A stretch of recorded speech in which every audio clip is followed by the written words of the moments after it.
Okay, so we'll be looking at gold and why this was a decent opportunity yesterday with a solid risk reward.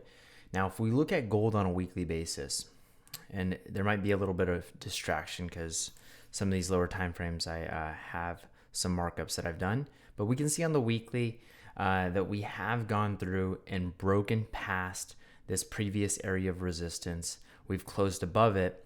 So imagine if this was a 4-hour chart or a 1-hour chart. That would be something that you'd want to pay attention to, and you'd assume that the market was going to keep pushing up. Now, we did go ahead and have this really long wick right here on this weekly candlestick where the market pushed up to 1620 and then came all the way back down below this round number 1600. And slowly but surely the last 3 weeks, we've been making our move back up. So if I take this down to the daily time frame, we can go and see that we did have this move right here, this push up, this impulse, and we retraced back and actually tested this key level right here. You can see how price came back and retested this area that it's had some strong reactions to in the past. And now we're in this spot. So when I was looking at this, I did have a bias to the upside, not only because of the bigger picture, but also on this 4-hour time frame, we can see a really nice market structure. So we have the market printed a high here, higher low here, higher high, higher low, higher high. So when I was actually looking at this last night, we were right here in this area. So I went and looked at that retracement level.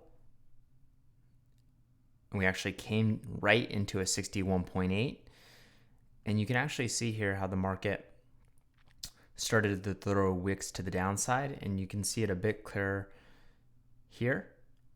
And then finally on the 2-hour, you do see this price action, but I had to go down to the hour to actually make sense of my entry. So I ended up entering, I guess you could say a bit late, more of on the breakout than, in that retracement consolidation zone. So I ended up entering after this candlestick closed here. At that point, I was basically seeing this candlestick right here form, and it was a really bullish candlestick.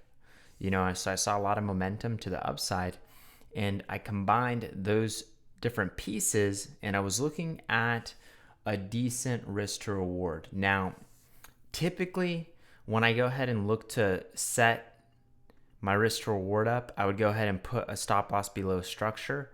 But as I looked at this right here, if this was truly a breakout, I went and put my stop loss below this piece right here with the idea that the market was going to keep pushing up. And it did make its way up. I had my take profit in here in this zone.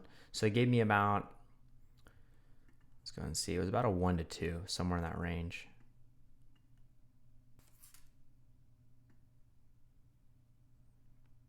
Yep. So it was about a 1 to 2 in terms of risk to reward. I was taking out the trade as soon as we hit this level here, and we did actually go ahead and move another 37 or 38 pips up. So it was a decent move, but here's the key is I'm just taking these concepts piece by piece, and I was also looking at the Dixie, and if you actually look at this, we did go ahead and I did this on a training. I was showing the shift of how this was reacting, and we can see here on this weekly, we did start to go ahead and print lower highs on the weekly. Go down to the daily.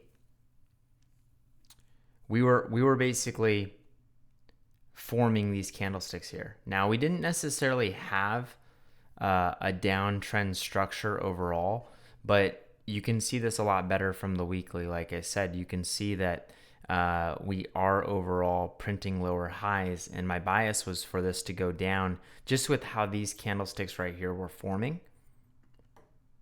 So that just added a bit more confirmation.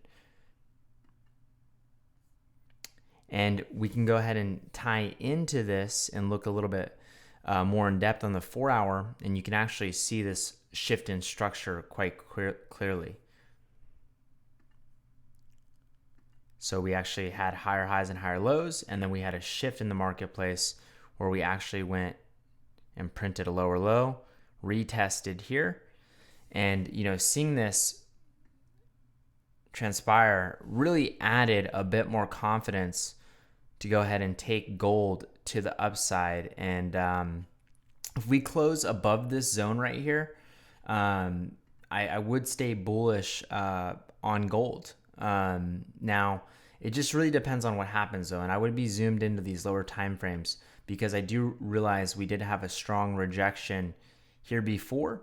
Right here, we can see this wick right here, and then we also had this strong rejection up here. So I'm not necessarily looking to take anything now. It's something where the market is closing, and I just got to see how this plays out next week and really see if a good setup presents itself. So with that, that's going to call this video. I hope you got some value from this, and I will see you next week on another video.